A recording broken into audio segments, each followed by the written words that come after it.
As my heir, William now assumes the Scottish titles which have meant so much to me. He succeeds me as Duke of Cornwall. Le roi Charles et le prince William ont partagé un moment d'intimité avant de participer à la cérémonie de l'Ordre du Bain. Sa Majesté a été aperçue tapotant doucement le bras de son fils. Le roi Charles a révélé un dernier souhait si sincère qu'il a apporté un calme rare au prince William. Dans un monde régi par la tradition et le silence, cette requête émouvante a brisé les conventions, révélant ce qui compte vraiment pour le roi dans son dernier chapitre, et cela pourrait remodeler l'avenir de la monarchie. Mais que demandait exactement le roi? Et comment le prince William parviendra-t-il à y répondre? Découvrons la vérité derrière cette puissante requête. Une vie entière en attente de la couronne. Tout a changé le 8 septembre 2022. Ce jour-là, après le décès de la reine Élisabeth II, Charles a assumé le rôle qu'il avait préparé toute sa vie. À 73 ans, il est devenu la personne la plus âgée à monter sur le trône britannique, battant le record détenu auparavant par le roi Guillaume IV, qui avait 64 ans lors de son accession au trône en 1830. Charles avait également été l'héritier présomptif le plus ancien de l'histoire britannique. Ce moment était donc attendu depuis des décennies. Dès le lendemain, Charles s'adressait à la nation pour la première fois en tant que roi. Ce fut un moment touchant qui résonna non seulement à travers le Royaume-Uni, mais aussi dans le monde entier. Il rendit hommage au dévouement de sa mère tout au long de sa vie et, fait important, annonça que son fils William prendrait le titre de prince de Galles, signe clair de l'avenir de la monarchie. Les jours qui suivirent marquèrent également l'histoire. Pour la première fois, la cérémonie d'accession au trône, où Charles fut officiellement proclamé roi, fut retransmise en direct à la télévision. Des millions de personnes ont suivi l'émission, tandis que des personnalités clés comme la reine Camilla, le prince William, le premier ministre et d'anciens premiers ministres se tenaient à ses côtés. Dans tous les pays du Commonwealth, les dirigeants locaux ont publiquement proclamé Charles le nouveau roi, marquant ainsi un nouveau départ pour la monarchie.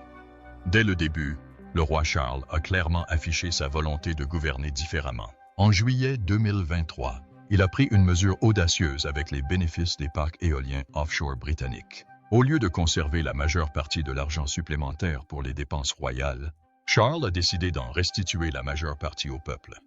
Seule une petite partie, environ 12%, servirait à financer les dépenses royales, le reste étant destiné à la nation. En tant que roi, Charles s'est également illustré sur la scène internationale. En novembre 2022, lui et la reine Camilla ont accueilli le président sud-africain pour la première visite d'État officielle de son règne. Le roi Charles a effectué sa première visite d'État en tant que monarque, accueillant le président de l'Afrique du Sud. Le duc et la duchesse de Galles jouent un rôle clé dans cet événement de 2 jours chargé d'histoire. L'année suivante, il s'est rendu en Allemagne et est devenu le premier monarque britannique à s'adresser au Parlement allemand. Il a ensuite prononcé un discours historique au Sénat français. La longévité de votre démocratie se reflète également dans la longue amitié qui unit nos nations. L'un des moments les plus marquants a eu lieu en octobre 2023, lors d'une visite au Kenya. Ce pays a une histoire complexe due à la colonisation britannique. Lors d'un dîner officiel, Charles a parlé ouvertement de ce passé douloureux, qualifiant la violence d'effroyable et d'indéfendable. S'il n'a pas présenté d'excuses officielles, ses paroles ont témoigné d'une volonté d'affronter les dures vérités, signe d'un roi prêt à apporter le changement avec honnêteté et courage. Malgré ces moments forts, le règne du roi Charles a pris un tournant brutal début 2024. En janvier, il a subi une intervention chirurgicale à la clinique londonienne pour traiter une hypertrophie de la prostate. Le problème en soi n'était pas grave, mais au cours du traitement, les médecins ont découvert un autre type de cancer, sans lien avec sa prostate. Ce diagnostic inattendu frappa durement le roi et sa famille. Ce fut un coup dur pour celui qui commençait son règne avec tant d'espoir. Mais Charles resta résilient. Même si les médecins lui conseillaient le repos, il continua d'assumer ses fonctions royales du mieux qu'il put, faisant preuve de force face à l'adversité. Durant cette période, la reine Camilla a assumé davantage de rôles publics. Elle a représenté la famille royale lors d'événements majeurs comme la cérémonie des journées du Commonwealth à l'abbaye de Westminster et la cérémonie royale de Mandy à la cathédrale de Worcester, incarnant la présence royale avec grâce et chaleur. En mars, le public était ravi de voir Charles à la cérémonie de Pâques à la chapelle Saint-Georges de Windsor. Il apparaissait joyeux et fort, remontant le moral de son entourage. Puis, en avril 2024, la nouvelle arriva que le roi reprendrait progressivement ses fonctions publiques, sa santé s'améliorant régulièrement. Pourtant, le chemin vers un rétablissement complet reste incertain, rappelant à tous que même les rois sont confrontés à des défis qui exigent patience et attention. Alors que le monde commençait à croire que la situation s'améliorait, un autre problème de santé a tout remis en question. La dernière volonté du roi se réalise à Balmoral. En mars 2025, le roi Charles a dû faire face à un contretemps lié à son traitement contre le cancer, ce qui a entraîné une courte hospitalisation et le report de certaines apparitions publiques. Malgré les difficultés, il fit preuve d'une force tranquille, soutenu par sa famille et son entourage. Mais la vie était loin d'être facile. Sous le ciel gris écossais, le château de Balmoral se dressait silencieux et lourd d'inquiétude. À l'intérieur, la nouvelle de la santé déclinante du roi n'était plus un murmure. C'était une réalité indéniable. Charles, autrefois fort et souriant, était devenu maigre et fatigué. Les traitements lui vidaient son énergie, et ses proches regardaient le temps s'écouler. Le cœur lourd, chaque instant lui semblait précieux. À l'intérieur du château, la tension était palpable, non seulement au sujet de la santé du roi, mais aussi de l'avenir de la monarchie elle-même. D'importantes conversations prirent un caractère d'urgence. Une décision devait être prise rapidement, avant que la situation ne dégénère davantage. La princesse Anne, connue pour sa loyauté et son courage, se vit confier une lourde tâche, exaucer la dernière volonté du roi. La maison royale se rassembla dans la grande salle, sous les portraits des anciens monarques qui observaient en silence. Anne s'avança, pâle et tremblante, et fit part de la requête inattendue du roi. Le roi Charles souhaitait que la princesse Catherine soit nommée reine consort, à égalité avec le prince William. La salle était à la fois stupéfaite et impressionnée. Cette décision audacieuse rompait avec des siècles de tradition et annonçait une nouvelle ère. Anne confia plus tard qu'elle avait l'impression que l'histoire de leur famille était en train d'être réécrite. La vie de la princesse Anne a toujours été étroitement liée au trône. Née troisième dans l'ordre de succession, elle est rapidement passée au second rang après la mort de son grand-père en 1952, lorsque sa mère est devenue reine Élisabeth II. Même avec l'arrivée d'autres enfants royaux, Anne est restée une figure à part au sein de la famille. Elle passa ses premières années au palais de Buckingham sous la protection de sa gouvernante, Catherine Peebles, qui veilla sur Anne et ses frères avec gentillesse et discipline. Bien que trop jeune pour assister au couronnement de sa mère en 1953, Anne en ressentit néanmoins la magie. À 9 ans, elle rejoignit un groupe de guides unique, créé spécialement pour elle, la Compagnie du Palais de Buckingham, où elle participa à des activités avec ses camarades, suivant les traces de sa mère et de sa tante. En 1963, Anne partit pour le Benenden School, un pensionnat réputé, où elle travailla dur et obtint plusieurs GCE et A-Levels.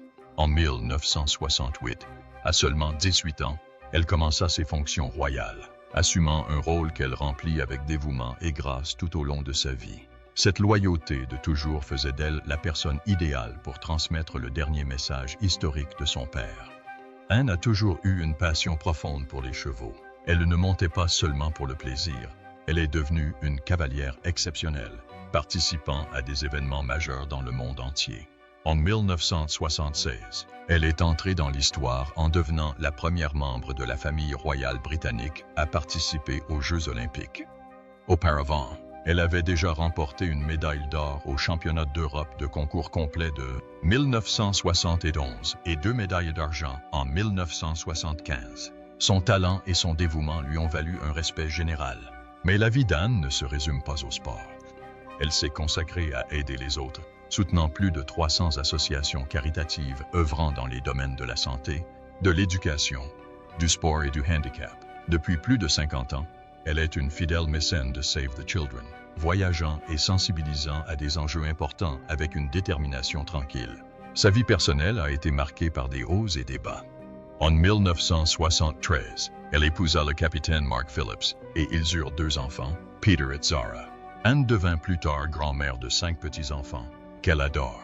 Bien que son mariage avec Mark se soit terminé en 1992, l'amour revint lorsqu'elle épousa le commandant Sir Timothy Lawrence la même année. Timothy, un homme gentil et stable, avait travaillé pour sa mère avant qu'ils ne tombent amoureux. Le couple est resté heureux en ménage depuis.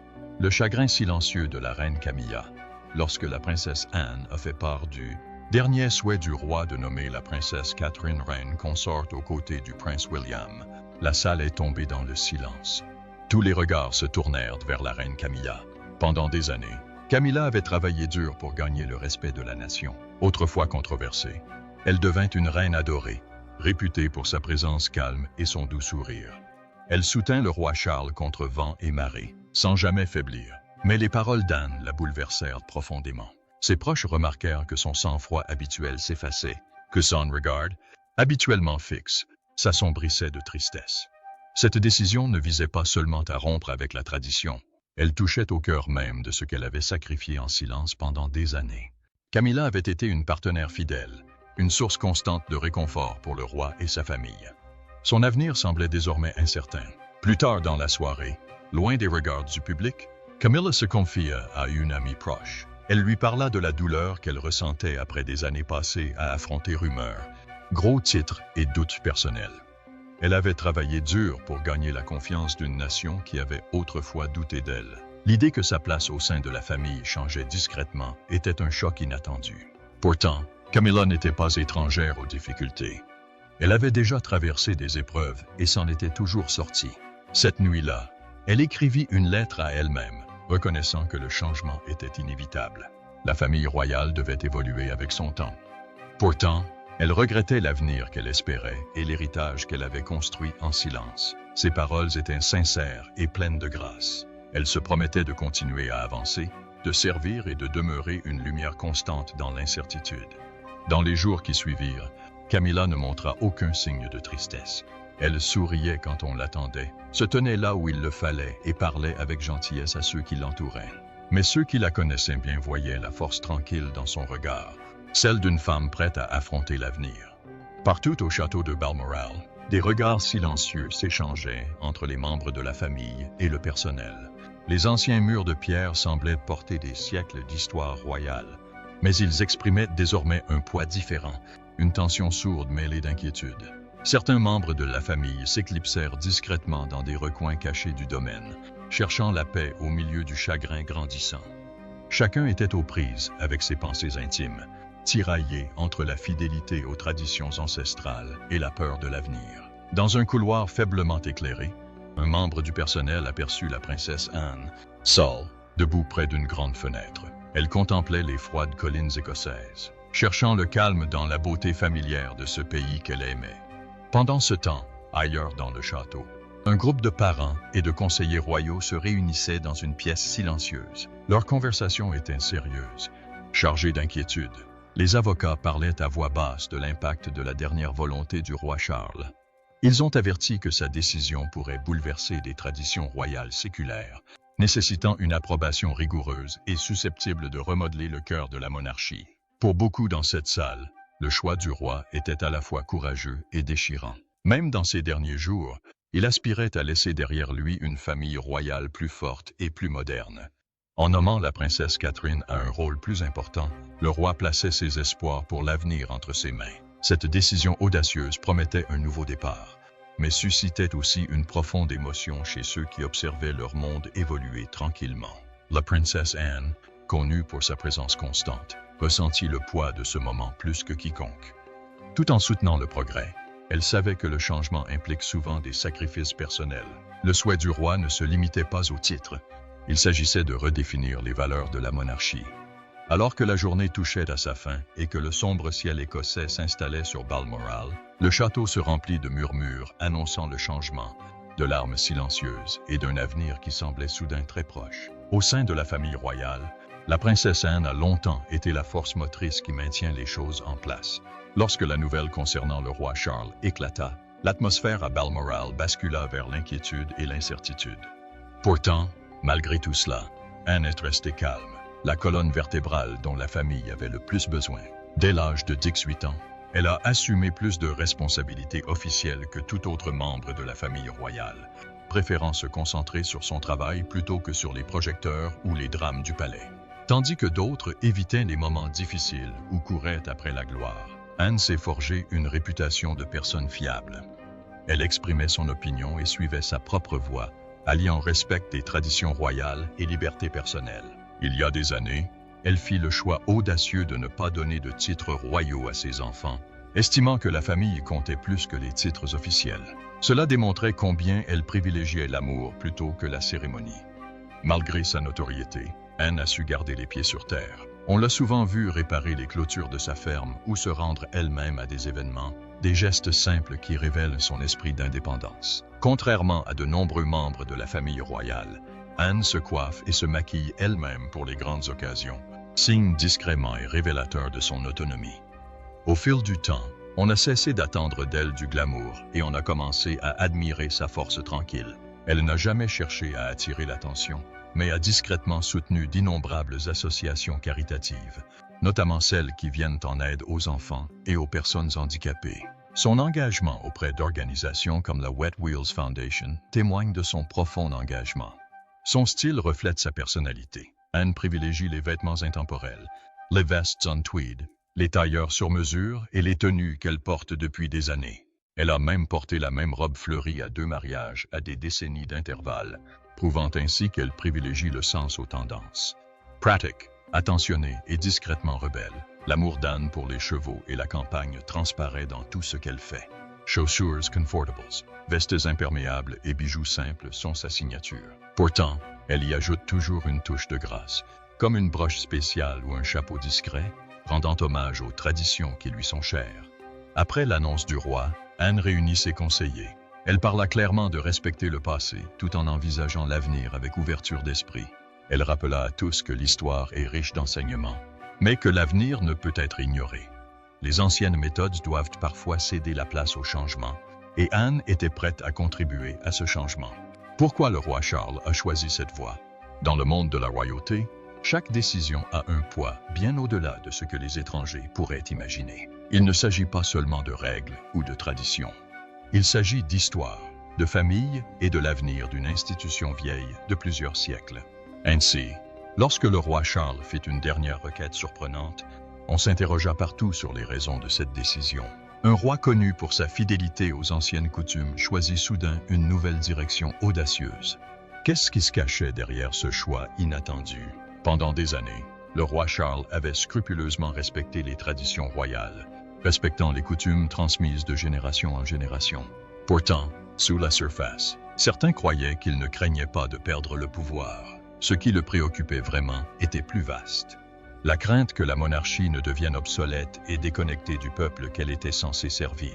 Le monde extérieur au palais évoluait rapidement, avec de nouvelles idées et valeurs poussant à une famille royale plus moderne, accessible et pertinente. Durant ses jours paisibles à Balmoral, beaucoup disent que Charles voyait l'avenir avec clarté. Sans changement, la monarchie risquait de disparaître. Sa décision était porteuse d'espoir. Il voyait en la princesse Catherine quelqu'un capable d'insuffler un nouveau souffle à la couronne. Sa gentillesse, sa présence sereine et son lien naturel avec les gens la distinguaient. Peut-être savait-elle concilier tradition et modernité, honorant le passé tout en accueillant l'avenir. D'autres pensaient que l'amour guidait le choix de Charles. Amour non seulement pour son pays, mais aussi pour sa famille. En confiant cette responsabilité à un cœur plus jeune et plus doux, il aurait pu espérer alléger sa lourde couronne. C'était une manière discrète de penser de vieilles blessures familiales, offrant un nouveau départ après des années de rivalité et de malentendus silencieux. Pour la reine Camilla, ce moment fut doux amer. Elle avait passé des années à gagner discrètement le respect du public et à soutenir Charles dans les moments difficiles. Cette décision lui semblait un retour en arrière, mais elle l'accepta avec grâce. Elle comprenait que parfois, pour une nouvelle croissance, il fallait abandonner quelque chose d'ancien. Malgré la douleur, elle choisit la dignité plutôt que la déception. Le tour était joué. La monarchie se retrouvait désormais face au défi de mettre en œuvre cette déclaration audacieuse.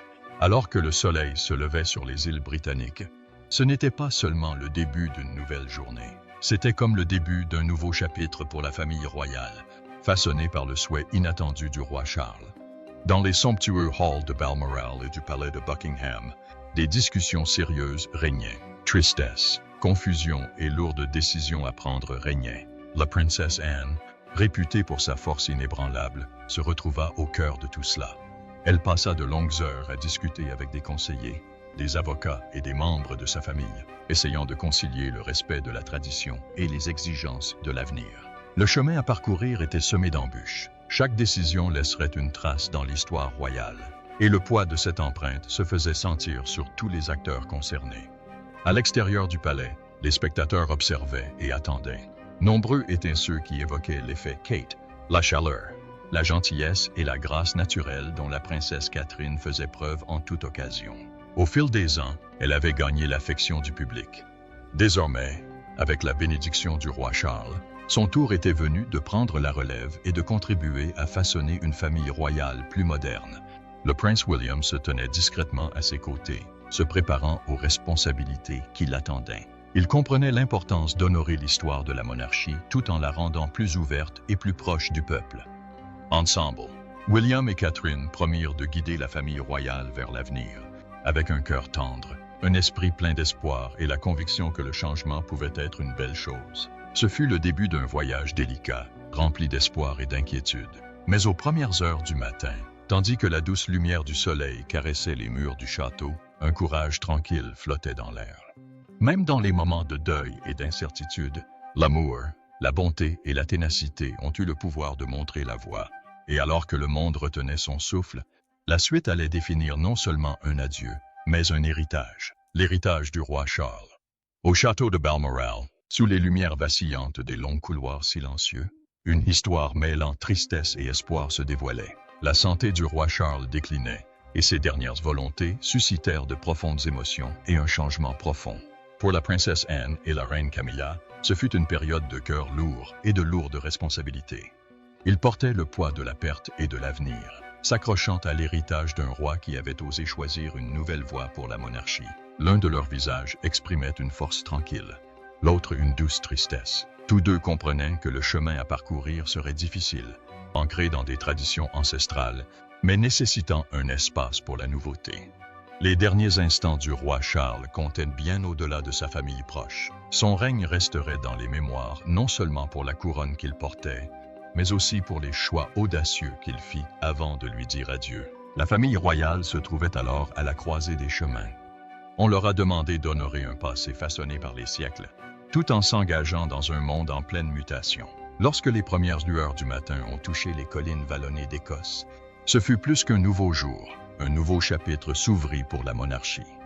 Mais Charles avait laissé son empreinte bien avant de devenir roi. En 1976, avec une modeste somme de 700 € épargnée pendant ses années dans la marine, il fonda le Prince's Trust. Ce qui n'était au départ qu'une petite association caritative devint un vaste réseau qui changea des vies au Royaume-Uni et au-delà. Au fil des ans, Charles a créé 6 autres associations caritatives. Chacune d'elles reflétait son profond engagement envers l'insertion professionnelle des jeunes, le soutien aux personnes handicapées, la protection de l'environnement et la défense de la justice. Son travail n'a pas toujours été facile. Il n'hésitait pas à dénoncer la cruauté et l'injustice, même lorsque cela mettait les autres mal à l'aise. En Roumanie, sous un régime brutal, Charles était l'une des rares personnalités à défendre ouvertement les droits de l'homme. Il soutenait les orphelins par l'intermédiaire de la Fondation et veillait à ce que ses œuvres caritatives touchent des personnes non seulement en Grande-Bretagne, mais aussi au Canada et en Australie. Lorsqu'il devint roi, Charles portait ses valeurs en lui. Il rêvait d'une monarchie respectueuse de son histoire, mais aussi tournée vers l'avenir. Ses dernières volontés reflétaient cette vision. Il ne s'agissait pas seulement de titres ou de positions royales, mais d'espoir, de courage et de nécessité de changement. C'était un message adressé à sa famille. Accrochez-vous à ce qui compte, mais ayez le courage de laisser tomber ce qui ne vous convient plus. Pour la princesse Anne et la reine Camilla, ce fut une période tendre et difficile. Ensemble, elles portaient le deuil et la responsabilité, sachant que leurs décisions façonneraient la famille royale pour les années à venir. La monarchie, bâtie sur des siècles de tradition, devait trouver le moyen de rester forte et significative dans un monde moderne. Alors que le soleil se levait et emplissait les salles antiques de Balmoral, il était clair que l'héritage du roi Charles ne s'effacerait pas. Ses bonnes œuvres, sa bonté et ses choix audacieux perdureraient, non seulement dans les livres d'histoire, mais aussi dans le cœur et les mains de ceux qui poursuivaient sa mission.